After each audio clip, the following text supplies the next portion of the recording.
Testing, testing, 1 2 1 2, testing, testing. 1 2 1 2, testing, testing. Okay, here we are back in Friendsim 2. A new update for this dropped, and I was completely not expecting it. So, whatever. Let's get through it. And it is also November 1st, so I mean we're out of spooky season, which is kind of sad, but whatever. Here we are. Anyway. Continue. Load.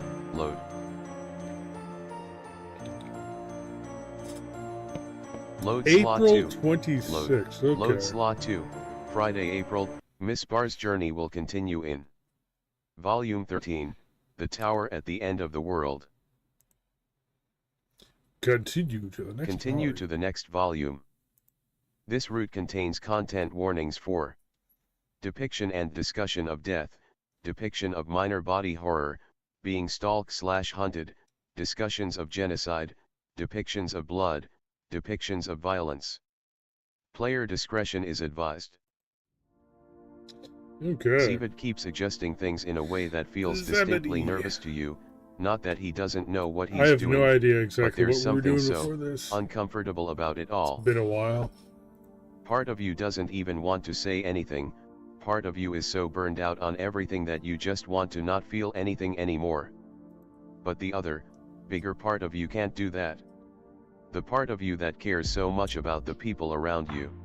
So, is he doing okay? Well, that's a heck of a question, isn't it? I've never been right up to a high-blood ship before, you know? You thought he'd been flying for the rebels for a bit. Well, sure, but that's mostly transport runs. I know, I seem like I've got it all together, but I'm really very nervous. You tactfully refrain from commenting on exactly how together he actually seems to have it because, honestly, what's the point? You know it must have been hard, making such a big change and ending up helping the rebels the way he did. Zebed shrugs. Well, sure, but the rebels are good people. Who knows what would have happened to me if I'd gone off-world in the Empire? Probably I'd just be some throwaway tech somewhere. Can you imagine? Yeah, no, totally not. He gives a short, genuine laugh. Unfortunately, yeah, you can imagine that pretty strongly. It's not a pleasant thought, but it's right there.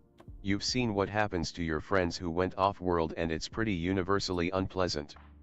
You're glad that didn't happen to him. Well, thanks. That means a lot to... He trails off and the nervous adjustments become more frantic as Zebed furrows his brow and shakes his head. Okay, is he going to tell you what's wrong? Nothing to worry about. That clown just told me I've got to go in real fast, and I'm worried the ship might come apart. Yeah, no, that sounds pretty bad actually. Only bad if you have a bad attitude. But also, yeah, you should definitely strap in. You sit down in your seat and strap yourself in as tightly as you can, holding onto the handle on the side tightly as Zebed continues to make adjustments on the control panel. So this all seems very bad. Can he actually get them down? Oh sure, I've been through way worse. One time, well, I had to ride the edge of an Imperial bombing run to try to pull one of our ground teams on a colony world. They didn't make it, but at least I tried, right? Yeah, that definitely counts for something. Better than the alternative, in any case. Yeah. You cut in through the cloud layer and the planet suddenly snaps into view below you. It looks like you're actually out over the ocean, a part of Alternia you have extremely mixed feelings about in general. But at least Zebed seems competent in spite of his nervous energy. He looks terrified, but he's steady as he brings the ship down into a shaky glide, sweeping in lower and lower toward the shoreline. We'll land so you can do your thing, and I can check out the ship. Probably okay to fly again, but you gotta make sure. You feel like you should be panicking a lot more than you are, that's kind of your whole thing. Except, maybe not anymore? You're just feeling so emotionally flat lately, so completely burned out on everything. So ready to be done with this all and go home. So you just sit quietly and watch the planet get closer and closer. And then you're there. The landing itself is surprisingly gentle, reminds you of a slightly bumpy landing on an airline. The mundanity of it is almost shocking, if that were an emotional you were able to actually feel anymore. The mundanity. And, if that were an emotion. Okay, I'll have a few little typos here. You unbuckle yourself and step out of the co-pilot's seat, stretching your legs eagerly. Behind you, Zebit is up and out of the pilot's seat almost before you, even. Well, we're here. Wherever here is exactly anyway. Your friend didn't say. Zebit laughs nervously and glances around. Well, I'll just check out the ship, and we can get going when you're done with what you need to do. Wonder where we are. He pulls out a small palm husk and taps the screen a few times, a puzzled expression on his face. After a minute, the expression changes. He's not puzzled anymore, he's terrified. Oh shit! We have to get out of here as soon as we can! Wait, what's wrong? He just looked down at his palm husk and now. We're in an Imperial exclusion zone! You don't know what that is exactly, but it sounds pretty bad. It's very bad! He's starting to hyperventilate. This is reminding you uncomfortably of the way he was when you first met him, uncertain and indecisive. I just need a minute to get my shit together, okay? He closes his eyes, takes a deep breath, and centers himself. When his eyes open again, you see the same easy confidence you remember for a couple cycles ago. Okay, here's what's happening. I'm checking this thing, and we're getting out of here. You stay put, and don't touch anything that can break. Yeah, about that. You really need to get out and walk around a little bit. You promise you'll stay close to the ship. Good, because we're leaving as soon as this is ready. You step out of the ship and onto a wide, purple-pink expanse of sand and rock punctuated by sand dunes and various rock formations that jut up and reach toward the sky. There's something, oddly foreboding about it all. You're not sure exactly why, it's nice enough. For once, no one is trying to kill you. There's no blood or dead bodies. There's no reminders of the constant existential of horror of the Empire here. No drones. No military. Nothing other than the sand and the sea and the sky. Honestly, you're not sure what makes this an exclusion zone in the first place. Maybe the ocean has some connection to sea dwellers? Are they protected on Alternia or something? All in all, there's nothing around that makes your weird danger senses make any sense. Well, okay, this is something. Off in the distance, you can see a massive structure rising up to touch the sky. It looks like honestly, the first thing that comes to mind is a sand castle writ larger than life. Some kind of castle or fortress or palace. Maybe this is why this is an exclusion zone. Surely this is where some kind of high blood lives. Somewhere deep inside, your friendship senses are going off, but they're accompanied by your danger senses, and you're pretty sure you should start listening to those more. As you stand there gawking, you notice a figure moving in among the sand dunes. As they draw closer, you suddenly recognize who this is. It's Remily. You're sure of it? The silhouette of her horns and that outfit that she always had on are enough for you to pick her out even before she approaches. It doesn't look like she sees you yet, and you're wondering if you should head over there and see what's going on. Then again, you're not supposed to be running around right now, you're supposed to be staying out of sight and waiting for the ship to get fixed.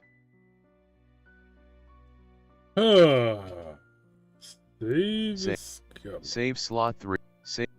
Save. Oh yeah, that's right, I'm on page 42. Close. Stay out of sight. As much fun as you think it would be to run over and say hi to Remily, you get the feeling that this would be as much fun as you think it would be to run. You don't know why you think this, just a sense. A sense that there's something more in that tower, something deeply unsettling. So you stay out of sight. And after a while, Remily leaves? For a brief moment, you think she sees you, her head lifts, and then her shoulders slump and she turns to walk away, back down the beach. You walk back toward the ship, moving away from the weird tower thing. After maybe 10 minutes of walking, you're back inside of the ship. So, you've finally come to your senses. Uh-oh. A bit late, Who's but this? who am I to judge? You've caused no real harm, after all. Are you okay? You open your eyes, you didn't realize you were even closing them. Zebit is there, wringing his hands and looking worried. What were you doing anyway? Looked like you were just kind of zoning out. He smiles nervously and shrugs. You know what? Don't worry about it. Ship's ready, so we can go. Oh yeah, the ship. You glance back toward the tower, and for a second you wonder if you should tell him about it. But at this point, what difference would it make? My dear reader, I've said this all along. There is a way that things are meant to be here. A certain natural order to this planet. A finely machined system. You're sitting in the ship, already strapped in place. You don't remember doing that, but it doesn't matter. You're already in the air, pulling steadily up and away from the beach. What do you want to do now? I've got to get back to base, but I can drop you somewhere first. It's not a big deal at— Oh, yeah. You guess you could probably go to the Jade Caverns. You can give him some general directions. This time, you're painfully aware when you close your eyes, and you let the sensation of the ship's movement lull you into a half-sleep as the time drops away. Honestly, I'm amazed you didn't just accept this to begin with. You always struck me as being exceptionally pragmatic. You arrive back at the Jade Caverns a couple hours later. The vision of the tower looming on the horizon is still vivid in your mind, but you're sure that you made the right decision. Oh, sounds like I made the wrong decision. Things are tense, but they're okay for a while. You settle into a pleasant routine with Lenira, Daria, and Brynja. You think they forgive you. Another perigee, that's about how long this lasts. If you'd simply listened to me in the very beginning, your life would be so much simpler. I warned you, and you insisted that you knew best. In the end, you can't stay in the caverns. You knew that eventually it would happen, but it's still a shock when the drones show up with Brynja's replacement. She and Lenira make sure you and Daria can get out the back entrance, but Brynja refuses to come with you. She says that they won't go looking for one random jade, but the matriarch of the caverns, that's different. You thought you could make a difference, but you failed to recognize something. All of this is inevitability. All of this, it was always going to happen. You never had to bear witness to it. You and Daria arrive in the city right before dawn and find where Chixie's hiding out. And maybe Elward is still there too.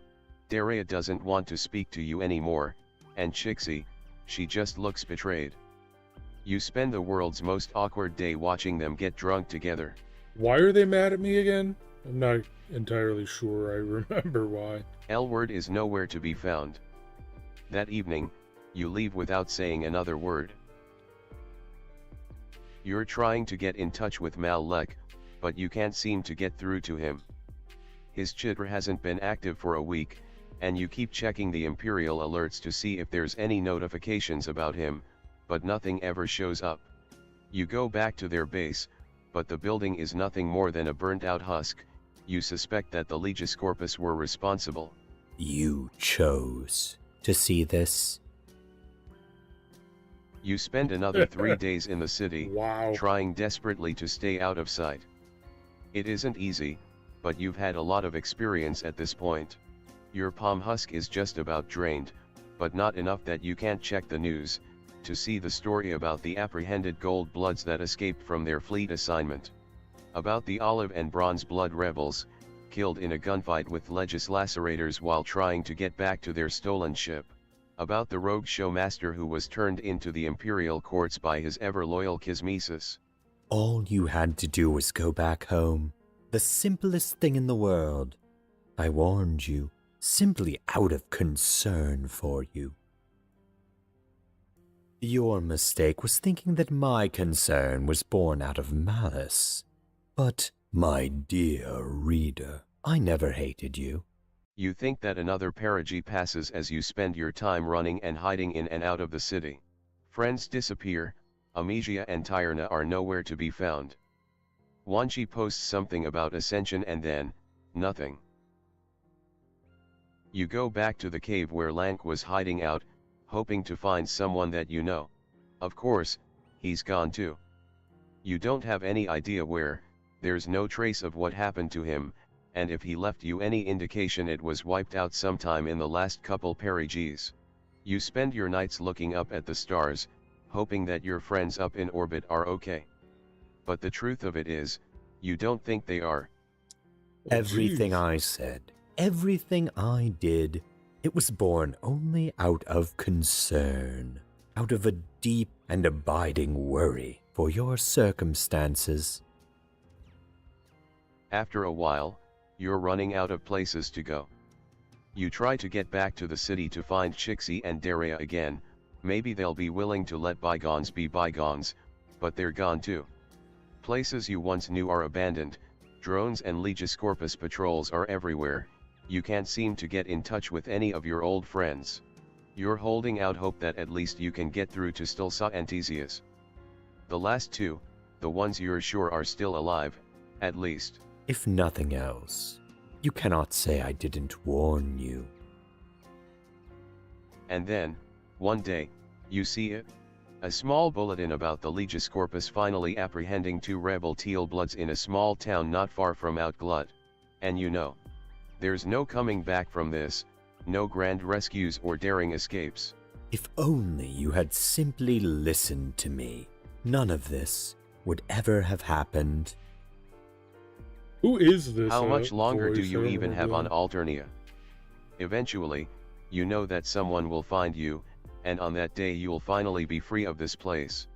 But you can't bring yourself to seek that out, so you keep running and you keep hiding. And you keep thinking the same thing again and again, the same thought that won't leave you. The worst part of every tragedy is that the outcome is inevitable, the conclusion is foregone even before you read the first word of the first page. And maybe this is a tragedy after all. Core Creative Team. Jonah Yeah, okay, Riley, so that's one. director. You walked away from it all, Anna Marcus, and voice right, I director. didn't get the full Bucky Grant, text of the associate producer. of the Momo, achievement. associate producer. Writers. Jonah Riley, Anna Marcus, Christine Gaba, Iraman Siri, Miranda Holiday, Momo. Character artists. Artsik Fox, Anonymous, Chess Wanderlust Sama, Cole, Daydreamer Lex, KC Lovelace, Kim Kwok, Momo, P. Pamda, Riot Breaker, Teeb. Background artists. Artistic Apparition, Charlie Flock, Ham, Hercula Pagesot, Magpie Raven, Michelle Buseli, Polly, Q Stuck, Rava, Sad Beaver, Sully, Uber the Met, End Cards and CG Scenes, Anonymous, Breezy V, Kumi, DDP, Fish, Ghost, KC Lovelace, Kira, Levi, Mickey, Amartsuyo, Noisy, Sender Tarka, Uber the Met, Void, Other Art, Alinoid, Anonymous, Artsik Fox, Chess Wanderlust Sama, Clementine, G08 Heart, Jonah Riley, KC Lovelace, Kira, Momo, Odang, Phil Gibson, Riot Breaker, Robo Beastie, Spring, Musicians, Alex Rossetti, Anna Marcus, Anzu, Benny James, Crab, DBNet18, Frosty Mac, Grace Medley, Jake Gamelin, James Roach. Jojo Funk McLovin. Momo. Rainy. Split Sons. Voice Cat. Volume 13. Oh, okay. Sure. Well, so let's go Volume back and continued. make the Befriended the New game. make the wrong decision. Okay, so it looks like this one we get to meet New a Load select. Load purple slot. blood. Okay. Head Head over on to her. over to Ramel. You start to move out from around the dunes that conceal you from view, walking slowly towards Remily. It looks like she notices you, but she doesn't seem to react very strongly. She just lifts her head, then looks back down at the beach. You rush over to where she's standing, your little feet leaving small tracks behind you in the damp sand. It's you. This is the part where you'd usually cheerfully introduce yourself and start to explain the whole situation, except you haven't exactly been feeling the most positive lately. It seems like the closer you get to your final goal, the harder things become, the more everything feels like it's slipping through your fingers. What are you doing here? This is an exclusion zone. Oh, yeah, you already knew that. So, what are you doing here? Remily shrugs and looks away, off toward the tower in the distance. Never mind. I should go.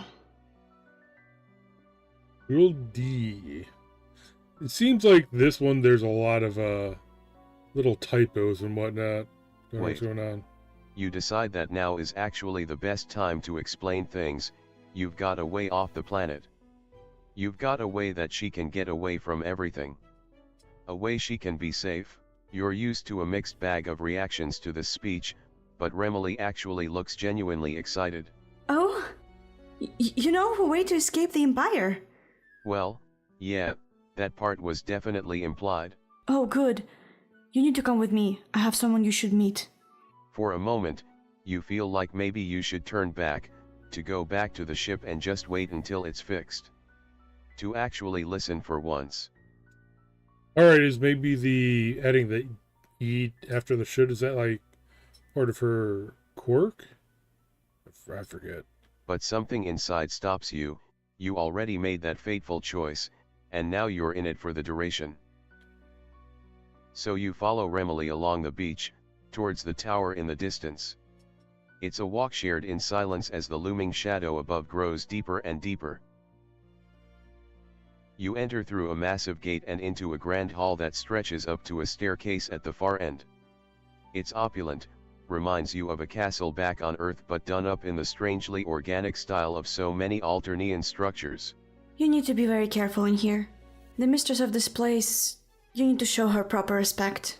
Yeah, you can do that. But before you go meet her, is Remily doing okay? Am I doing okay? She laughs and shakes her head. What a strange question to ask. It's just that a lot of your old friends weren't exactly thrilled to see you back, on account of the whole abandoning them for sweeps thing. Oh, well, you and I were hardly friends. More like, business partners. Sometimes an arrangement does not work. It is the way of things after all. You didn't really think of it like that, but she does make a good point. I mean, all of these people you really only knew them for a couple of days, so I mean... Okay, cool. So what about the woman who runs this place? She must be pretty important, a high blood, obviously. Maybe a violet. This seems like the kind of ostentatious environment they'd enjoy. No, this looks like a straight up fuchsia. I think it's fuchsia is the top level, the pink ones, and I think there's one level between the violets and them. Whatever that one guy from the original Homestead comic, the guy that pulled out, tried to do the whole, Harry Potter thing. He was a real jerk, whatever his name was. Not exactly. Come with me. Remily leads you up the staircase and toward the back of the grand hall, then around a corridor and into a hallway. But as you're walking, she stops. She freezes. Hold on. Wait. Wait. What is it? What's happening? She's here. She's awake. What? Who's awake? Uh-oh. Why is this one red? Saving is disabled during this section. Oh, crap. Well, let's go the wrong way. See what happens. Remily quickly grabs you and pulls you off the side into a massive dining room. She hastily pulls you under a long table draped with a tablecloth and tucks the two of you underneath. Be quiet, she's coming. From the hallway, you can hear the sound of heavy footfalls. Someone's coming. You huddle next to Remily, struggling to control the panic that's rising up inside of you. When you see the figure in the doorway, oh, hey, it's you Nikki. almost break cover Haven't and run seen to her greet yet. her. It's your old friend, Nikki. Except, something's off about her. Something that looks both oddly familiar and fundamentally wrong. As she steps into the dining hall, it's not hard to see what it is. Half her body looks like it's been augmented with various cybernetic enhancements, or replacements. Yeah, this is one of the endings you could have gotten for way back in the thing.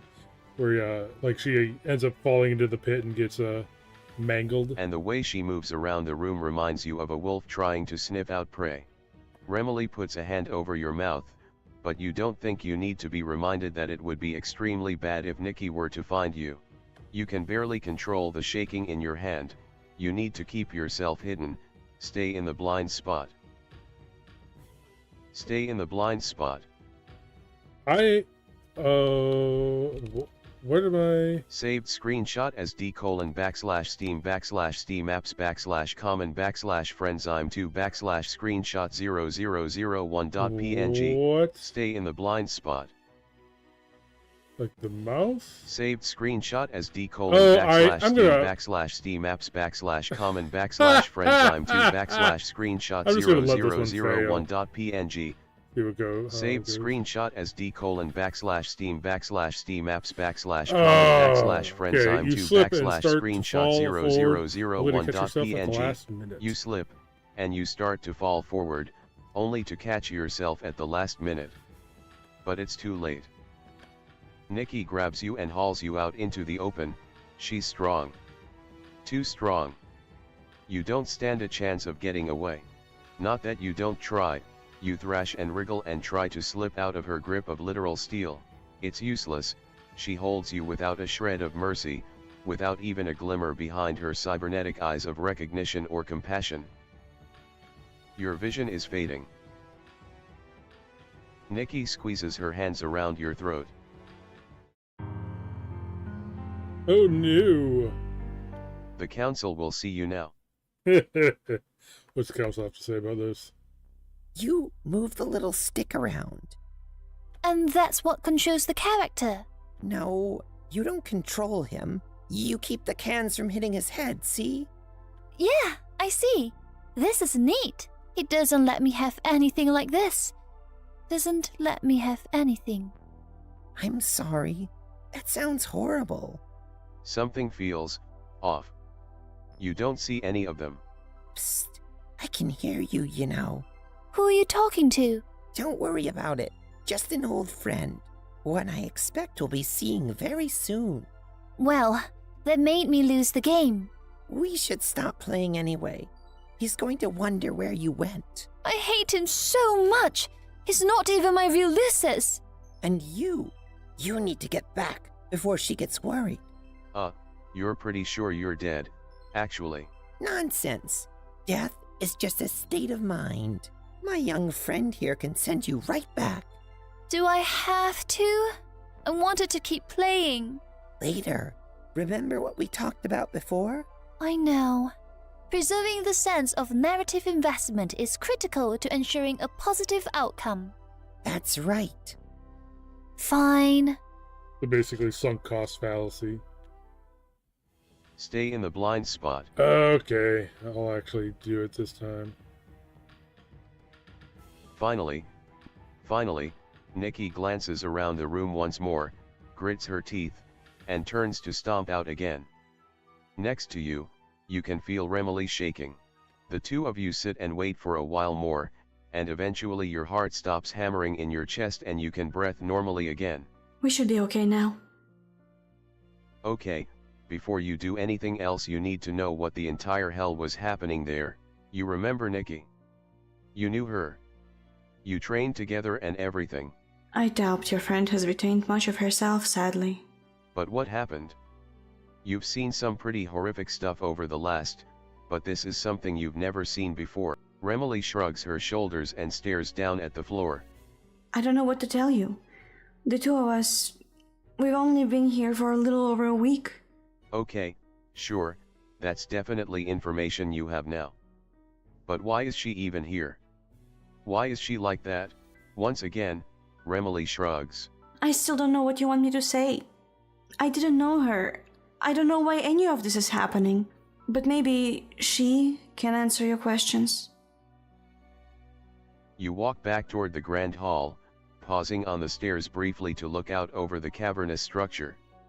It's huge and it feels impressively official, but there's something weirdly impersonal about it all.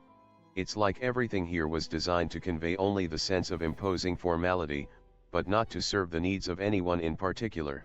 Your chance to reflect on what this all might mean is cut short as Remily motions for you to follow her up the other side of the stairs. When we meet her, please mind yourself. Be careful. Oh. Is this person dangerous? Remily shakes her head. Well, first things first. Quit. Save slot. I want to 4. actually Save, see what happens save. if you go the Load. other direction. Load And we'll slot come 3. back to that. Head over. You start to move out from around the Alright. dune. Remily. But as you're skipping, you slip, and you start to fall forward, only to catch yourself at the last minute. But it's too late. Nikki grabs you and hauls you out into the open. She's strong. Too strong. You don't stand a chance of getting away. Not that you don't try, you thrash and wriggle and try. It's useless. She holds you Okay. without a shred of mercy, without... It's useless. Alright, that's Save. Load. Load. my slot curiosity 4. is sated. Oh. Is this person dangerous? Remily shakes her head. No, not that. It's hard to explain. Remily leads you up another series of stairs and down a lengthy hallway that ends in a massive door. On the other side of the door is one of the largest, most impressive bedrooms you've been in. Unlike the grand hall below, this room has a much more personal feel to it, as if someone actually lives here. Before you can fully take in your surroundings, you hear someone moving in from the nearby balcony. Who are you, and what are you doing here? Yep, it's the Empress. Oh shit. Oh shit. This is bad. So, if this is supposed to be, the Empress from the original comic, I know that one, like to use a lot of, Ebonics, or if you want to say, like, AAVE or whatever, and used a lot of glitter on a lot of stuff. Kind of a interesting personality for that. Or maybe I'm confusing her with the, one from, some other... whatever. Let's go. Standing in front of you is a face you only know from Imperial propaganda and her nightmarish Chidra feed. I said, who are you, and what are you doing here? Triza Tethys, the heiress to the entirety of the Alternian Empire. And you're standing in her bedroom and she's holding a very large, very sharp-looking trident. You don't have much time. You start to stammer out a reply, but Triza takes a step closer to you. Yeah, I Give didn't me even have a one good chance to reason I shouldn't click kill on anything you where there. you stand. Your magic.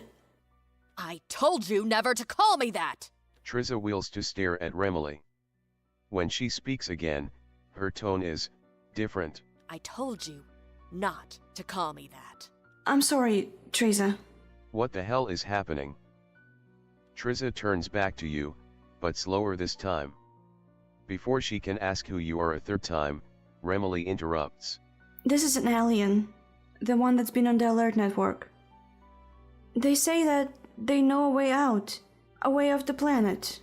Something in Triza's eyes lights up and she shifts her weight back, planting the trident on the ground. Is this true? You know of a way to leave?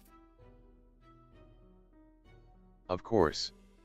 You've been working on the specifics, but you definitely have a plan and you're definitely working on it. Triza examines you for a minute, and her face is impossible to read. And then, without warning, she reaches up and grabs the crown off her head, tossing it across the room to land in the corner. With a heavy sigh, she tosses her trident aside as if it were a toy she was done with. Okay, I see where they're going with And this. you get the feeling that the woman standing here in front of you isn't the heiress so much as she's just Triza. If that's true, then come with me. Triza leads you and Remily out onto a large balcony overlooking the ocean. You didn't realize when you were climbing all those stairs just how high up you are. The entire scene has you a little bit awestruck. Triza's looking at you like she notices. You're not used to our world, are you? You shake your head. You spent some time here a couple sweeps ago, but you were mostly hanging out in a couple specific places.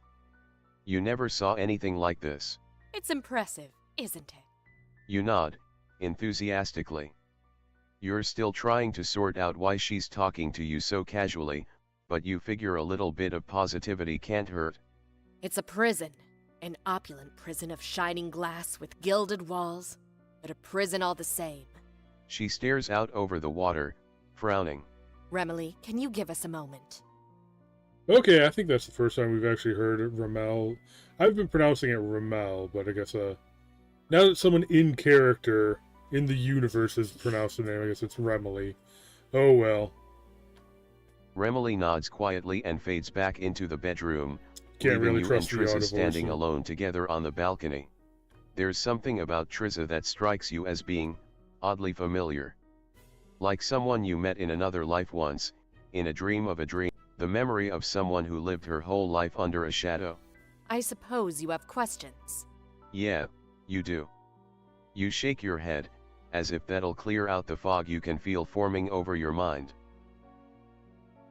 I wonder if I'm going to be able to get Save. through all these. So Save slot. Save. all these save Save. right there Close. and see what I can do.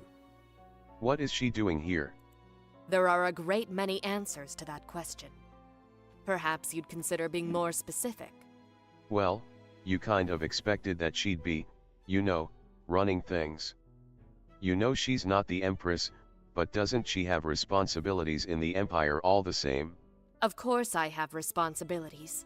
It's my responsibility to wait until it's time for me to fight her imperious condescension.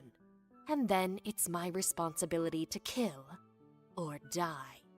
She spits out the words with a sneer, and what she says next is dripping with sarcasm so obvious that even you pick up on it. So yes, I suppose I have responsibilities after all.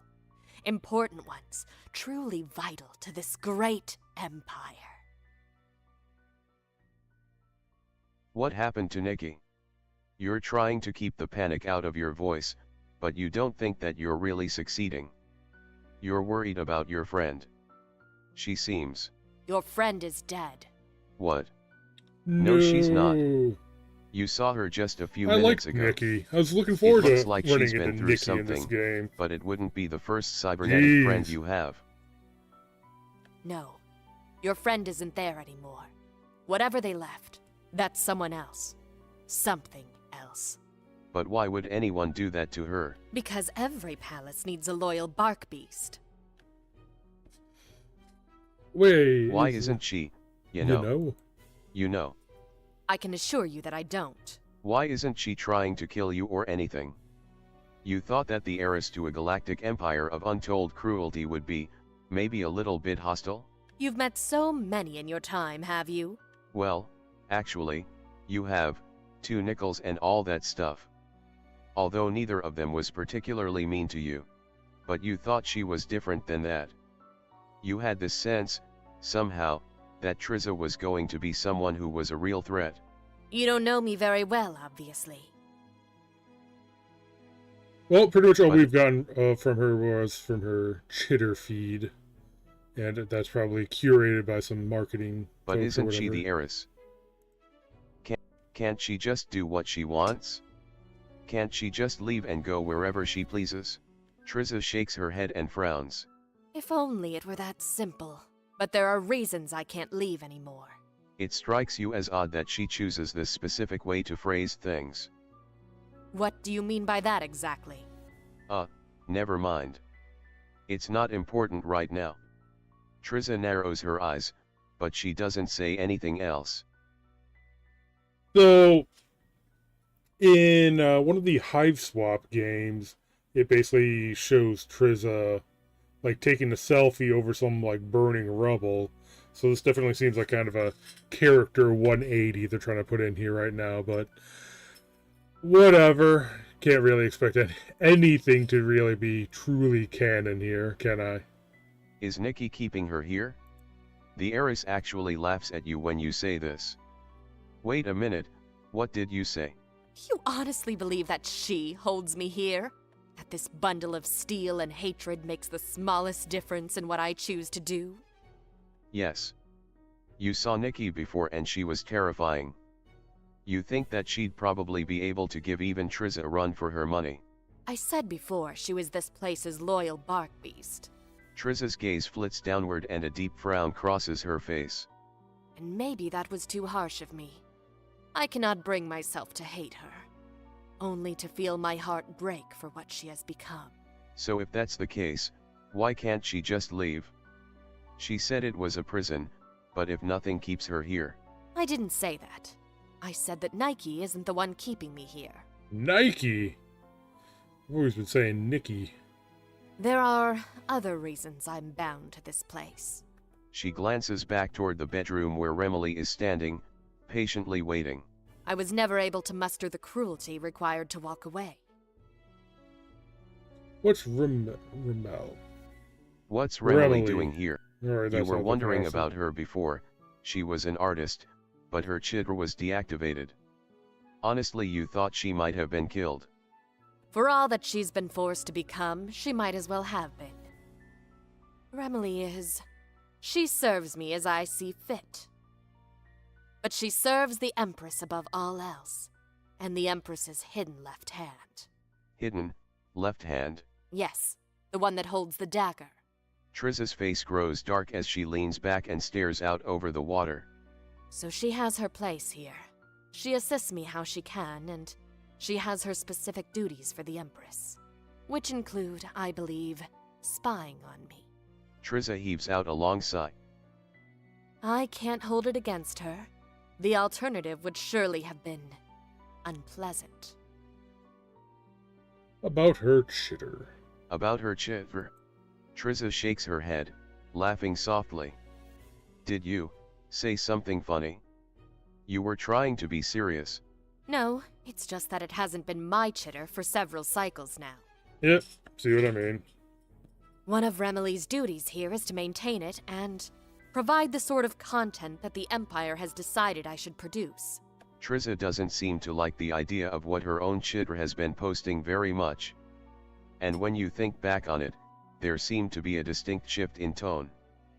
Around the time that she stopped talking to Krydia.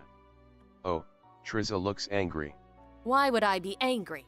Why would I seethe with unbridled disgust at what they did? Triza looks away and a strange look comes over her face. Does she want to talk about Krydia? Well, first Trending off, At real Krydia. Trizatethes, at real Triza, Who's- at real activate. who's At real Krydia? Trizatethes, thinking about what's said lately. Hashtag Here, deep thoughts. Krydia. At Krydia Jivik. At Uh, real bu- bu- at real bu- Trizatethes, at real Trizatethes. du- Think du- at real Trizatethes, at real Trizatethes, hoping that is on board with what I'm really about. 268,158,000 self-voicing disabled. Okay, bye-bye, got you so insufferable. Okay, 12 cycles, 12 cycles. Do. Okay.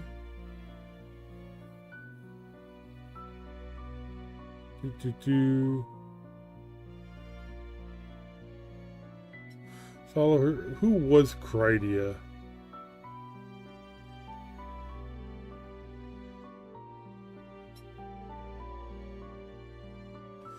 Okay, so here's Ramel. Oh, I haven't had anything from her in a while.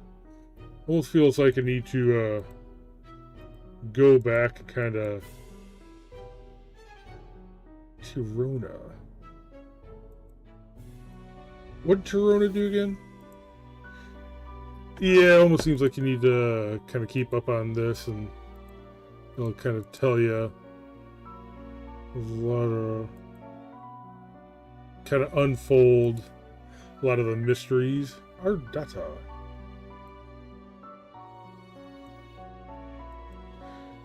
Oh, I see. They're in blood color.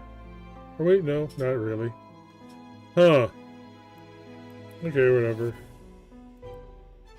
Imperial Alert, okay. Radia.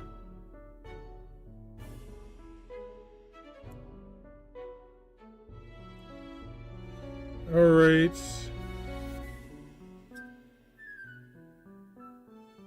Let's see if we can find where the Krediajevic. Kredia. Okay, we're at about 9, and that's the end of that. Okay. So probably here's the break. Because now it's like, fuck yeah, Condas. Okay. Auto voicer, go. Does she want to talk about Krydia? Why would I want to talk about her? About a woman I only knew briefly. Well, you read her Chitra posts and it seems like they were close. Of course. It doesn't matter. What's one more reason to hate the Empire on top of a mountain of them? Oh, this is, you weren't expecting the heiress to have such a negative view of the Empire. Especially since it seemed like she had some hope that things could be improved. Improved. That's a twisted joke of a thought, isn't it? That this place could be anything other than what it was engineered to be. You feel a shock run up your back, and once again the memory of the impossibly old house hits you. What does she know about that? About what? About how the Empire is designed by her imperious condescension to be a place where your worst impulses are rewarded? Yeah, that's definitely all you were talking about. You know what? Maybe this isn't the kind of thing you should be talking about right now. You feel a strange sense of pressure, as if you're being seen once more. It's gone almost immediately, but you can't deny that it was real. Triza sighs and turns back toward the bedroom. Is that sufficient? Have I provided adequate illumination to sate your curiosity? Yeah, honestly this is a lot more than you expected. Remily, I suppose we should provide our guest with some refreshment. Can you go fetch something? Oh, of course, Teresa. I'll go right away. As soon as Remily walks out of the room, Triza turns back to you, eyeing you skeptically. So if Triza really is like just some misunderstood, and blah blah blah, that sort of thing, why is Remily still so afraid of her? Yeah, I'll explain that. Now, back to you. I've answered your questions, so I would ask one of my own in turn. You mentioned leaving this place before. What exactly are you saying? Save, hit, close menu. She can leave with you. Leave with you? Triza laughs, a hollow sound that you don't want to hear again, full of anxiety and pain. What makes you think I can just leave? Weren't you listening to me before? Okay, but you've got some options that maybe she didn't have before. You quickly explain the situation with your powers. Triza looks at you thoughtfully. It's intriguing, but there's more to this than meets the eye. If I leave, then the horrors it would unleash on the people of this planet. You realize in an instant what she's talking about, G.L. Galib. The manifestation of the cosmic horror that always lies just beneath this world. You know more than you're saying, don't you? You've seen him too, haven't you? A chill down your back, the house on the hill. The man who lives inside. The feeling of someone looking over your shoulder again. In my dreams, that's when I see him. He just won't let you leave. How does she know that? It doesn't matter. Even if I could, I can't run away. I can't leave all these people behind.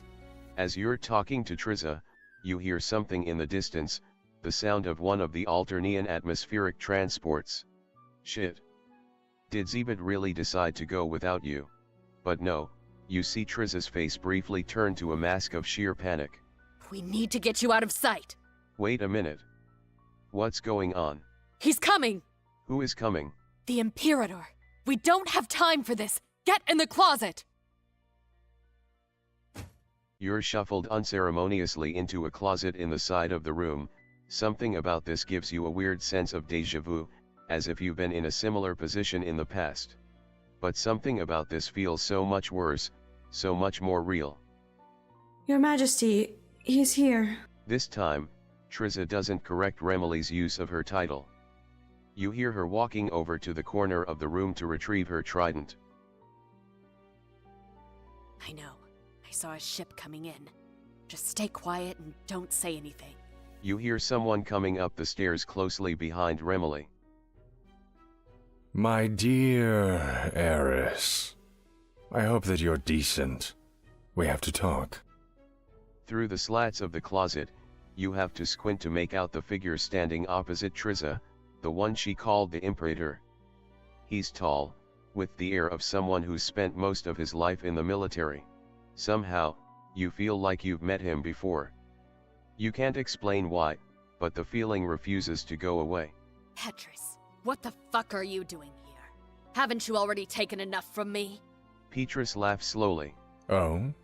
Are we on first-name basis now, my dear heiress? Please. You knew exactly what you were risking before you attempted that ridiculous stunt. Besides, that isn't even why I'm here. Not exactly. Then again, what the fuck are you doing here? I'm here to inform you that you are to begin to prepare for your upcoming proving. I thought it best that I come in person so as to impress upon you the seriousness of this situation. Triza's face goes pale and she shakes her head, rocking back on her heels. Bullshit. Proving isn't until 15 sweeps. I'm just now 12. The Imperator chuckles, as if she's just told him a particularly stupid joke. I believe it's within the rights of her imperious condescension to make some modifications, don't you? Fuck you, I'm not ready yet! Be that as it may, you have the next 2 periges to get ready. This will give our Empress the time she requires to return from her latest conquest. Triza grits her teeth and shifts forward again, leaning her weight on the trident. And what if I don't want to do that? You're intimately familiar with what happened the last time you showed this kind of open defiance, Your Majesty. You know what? Fuck you. What can you do to me that you haven't already done? You want to hurt me? To kill me? Fuck you. Do it. What'll your precious Empress think then? The Imperator doesn't answer right away, but you can make out the smile playing across his face. Your implication is correct, of course. I cannot do anything to you. But there is nothing stopping me from skinning her alive. He gestures toward Remilly, who flinches and draws back. You can see the change on Triza's face even from your hiding spot. You fucking... She shifts again, muscles tensed like the spring of a gun's hammer, ready to fire, and the Imperator sees it, and he doesn't care. Your Majesty, I believe that we have another matter to attend to today. No one says anything, and you can feel the tension in the room. Fuck. Petrus turns toward the closet, and you get the sense that you should be very quiet. Stay in the blind spot. I'm going to see what happens if you fail. We'll come back here after we talk to the council.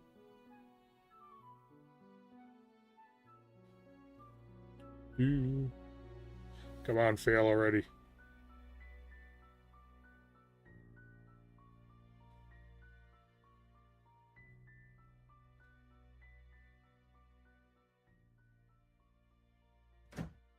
The Right, closet door mechanic. is thrown open, and there in front of you is the High Rona. Imperator, the man that Triza called the left hand of the Empress.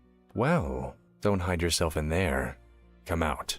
You shuffle out of the closet as if you're in a trance, pushing past the door frame and into the room. Out of the corner of your eye, you catch sight of Remily lowering her head and moving back away from you. What's your name? You see, your name is an unknowable. Never mind, it's unimportant. Come closer.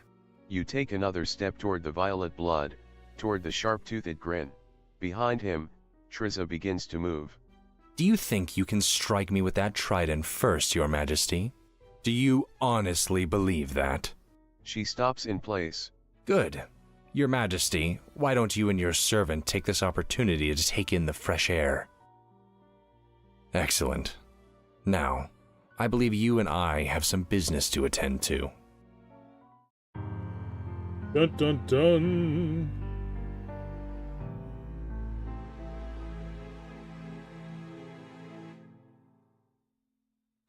The council will see you now. Try again. Try. You're shuffled unceremonious. Skip. Do. Finally, the Imperator shrugs and turns back to Triza, who's still standing there like she wants to run the trident right through him. But she doesn't, and you notice that the Imperator's hand rests on the pistol at his side. You wonder if Triza could have moved fast enough to beat him to the draw. I didn't come here to waste my time, Your Majesty. You know what is expected of you. You know the consequences. I fail to see anything else I can add. Make your peace however you will. The Imperator leans over toward Remily and drops his voice. You have to strain to hear. And you, my dear Cerulean, will ensure she stays focused and inform me of any issues, or else I will ensure you die screaming. For 10 minutes, you sit in the closet trying to keep your racing heart under control. Triza and Remily talk in voices too low for you to overhear. Part of you wants to know, but the other part of you wants to just be able to breathe normally, so you focus on that. Finally, Triza opens the door to the closet and pulls you out. You see, nothing is ever as simple as it seems. Yeah, you're definitely getting that impression. Which shouldn't even surprise you, you guess. Your big question right now is if the incredibly scary violet blood, the High Imperator, is gone or not. Triza shakes her head. He has most likely retreated to his ship to attend to other business for a while. Come with me. Let's head to the library. Why? You're not saying you don't want to go anywhere with her, just that you're not really getting what this is going to accomplish. Shouldn't you be mostly working on getting out of here? Oh, trust me, that hasn't left my mind. But there are things you need to know about first. Things about Alternia, things about me, and why what you're asking is far more complicated than you could possibly imagine. Triza, if this one knows a way out, shouldn't we take it? There's a beat where Triza pauses to look at you thoughtfully. She isn't angry or anything, but there's something uncomfortable about it. It's like she looks through you rather than at you, like she sees something inside that even you don't want to talk about. I think Remily's voice actress maybe needs some of those anti-echo foam things in her recording area, but whatever. Triza. It's not that terrible. I heard you, but I think that this one maybe needs to understand what's really happening here. You know what? You feel like you've actually gotten a pretty good understanding of what Alternia is about. Of course. There's something rotten at the very heart of Alternia, and I think you've seen it. You feel that tingle running up and down and all over. You've seen it, felt it, faced it head on. It's in between the words you say to me. Triza, you're starting to scare me. Remily, you of all people know how much you should be scared. Wait, what does that mean? Remily swallows heavily and looks around. I was accused of art theft by a violet blood. My punishment was being assigned here. That's awful. But also, it doesn't make any sense. From everything you've seen, it would make more sense for them to just kill her. Remily avoids your eyes. I had other skills they needed. It was very situational. You keep following Triza along through the hallways toward the library. As you walk, you pass portraits of women and girls that look similar to Triza. I kind of figured they would have brought Remily here to be kind of like her personal artiste or something like that. You can't help but notice that some of the younger girls are pictured with women wearing a very familiar shade of green. I can see you looking at them. Yeah, you were wondering about some of these portraits. You figured from context that these were past empresses. Not exactly. Okay, well, something like that. But you were wondering about these ones with the women in green. Jade Bloods. Triza nods and walks over to one portrait in particular, one of the smaller ones. It shows a young girl holding the hand of a stern-looking Jade Blood. We don't have Luci, so we're raised by the matrons. Jade Bloods. You're right about that. Triza's face twists into a frown. So, Peppery from the original comic had a Lucis, and it was like the Glub Glub or something like that. Some ancient, I don't know if her Lucis was one of the horror terrors or whatever. It was some kind of like Cthulhu-esque, Lovecraftian monster, but whatever. A jade woman with her vocal cords removed. Wait, what the fuck? The idea is to limit contact with the heiress, especially during her formative years. You don't have to tell them about this. Yes, I do. Triza places a hand on the portrait and shakes her head. She was like a Lucis to me. Since I was a grub, she was the only person I ever saw, other than him. And then, one day, when I'd finally reached 6 sweeps... Teresa, you don't have to. She was gone. I woke up one morning to find her vanished, and I never saw her again. It was then that the Imperator began my true education. She glares off into the distance and you wonder what this means, what truths the euphemism hides. The part that hurts the most, that haunts me, is that I never even knew her name. Teresa. Remily walks over and places a hand on Triza's shoulders. You're expecting Triza to shake her off, but instead she just lets her shoulders slump as she shakes her head. It doesn't matter. But she doesn't finish her sentence. Instead, her eyes go wide and she looks around quickly. Remily picks up on it immediately, so quickly it's uncanny. She's coming back. We need to hide. Okay. Can I save here? Saving is disabled during the close. Well, let's take the bad one. You slip, and you start to fall forward, but it's too late. Nikki grabs you and not that you don't try. Blah, blah, blah, blah, blah. Try again. It was then that the Imperator began my... But I can save right here. Next file page. Save slot. Save. Load. Load.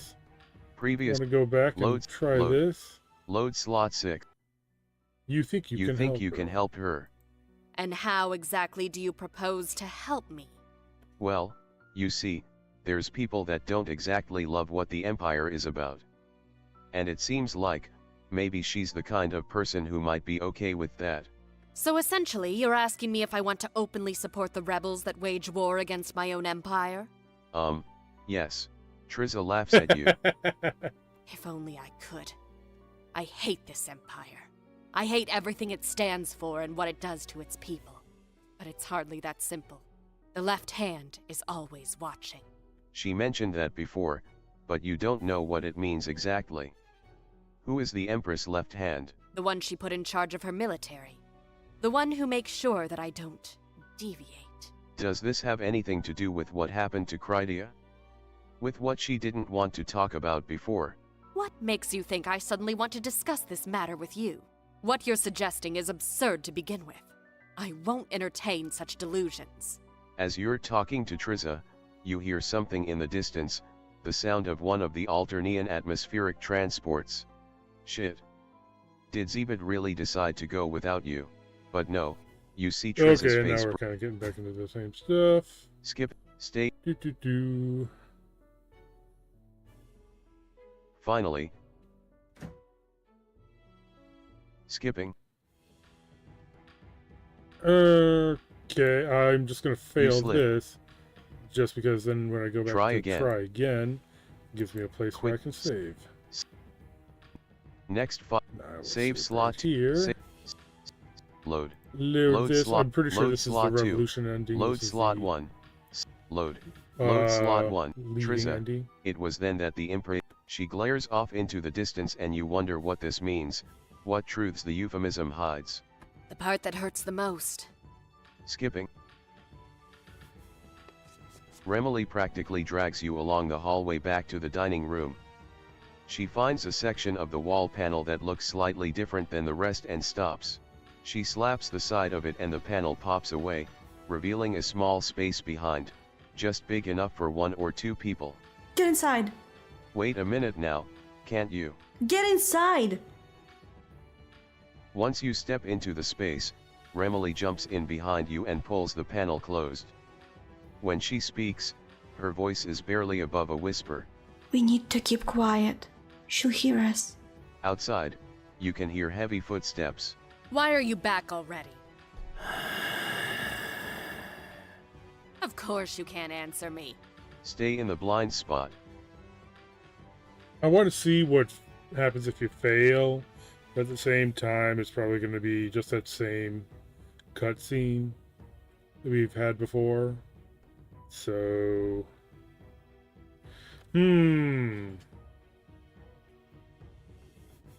oh, this is pretty easy to get back.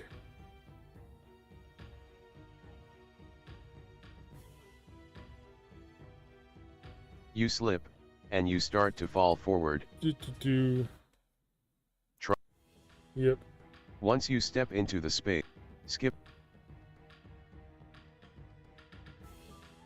You struggle to keep yourself under control. You can hear her moving outside. Next to you, Remily elbows you in the ribs. Keep quiet. Just go back to your hole. Leave me alone. I said go back! Stay in the blind spot. Yeah, I'm not gonna even bother. It's just gonna be a stupid little thing. Not worth seeing. This time, you can hear Nikki right outside the panel, and you know that if she notices you, it won't take any effort at all to rip it away. You can hear her hands on the panel. What are you doing? I told you to leave! She senses friend. The sound of a hand on the panel, the slight scrape of nails on the wood. You hold your breath and close your eyes. And then there is only silence. Oh, thank God. She knew you were there. When the panel does open again, it's only Triza standing there looking at you. Wait, so maybe that one you need to succeed at, who knows? Well, that was abjectly terrifying. Are you okay? You're not sure okay is the word you'd choose, but you're alive if that's what she's going for. That will suffice. The indigo will be off for a while longer. She has a name. Her name is Nikki. Triza winces. Yes, well, Nike will be occupied for a while longer. We should continue. When you reach the library, Triza motions for you to take a seat in one of the massive chairs that sit along the walls. You settle in and she walks over to one of the shelves and retrieves a thick book. I told you before, there's something rotten at the heart of all of this. And here we are, so close to the center of everything. A hole that consumes everything around it, a void without end, and an impossibly old house. You shiver. Teresa, you do not need to do this. You owe this person nothing. I don't do things because I owe anyone anything. You know this. She walks over to where you're sitting and sets the book down on a side table. You want to know what the core of this looks like? You nod. You don't know why, but you nod. Let me tell you about Krydia Jivik. Another one of those shivers runs up your back. Is it too late to opt out of this? Maybe you should have taken Scratch up on his offer all those cycles ago, just gone back home to the locked timeline. Surely you've done enough already for your friends, right? But you've seen where they all were, how bad things got because of the way that Alternia just is. Maybe there's more to this story. Krydia was a violet blood, my age. Off-world, living in one of the grand arcologies built for the high bloods in orbit around the planet. Alright, I think it's a good place to stop for now. I know it's there's Always plenty more Sa- to save do. slot- I think Save slot these 3. tend to Save go slot around 3. Saturday, maybe- November 2nd. Self-voicing disabled. I think these tend to go around like maybe 4 hours per chapter, and we're only about 1 hour in, but yeah, we'll get into more of this later. So till next time, later.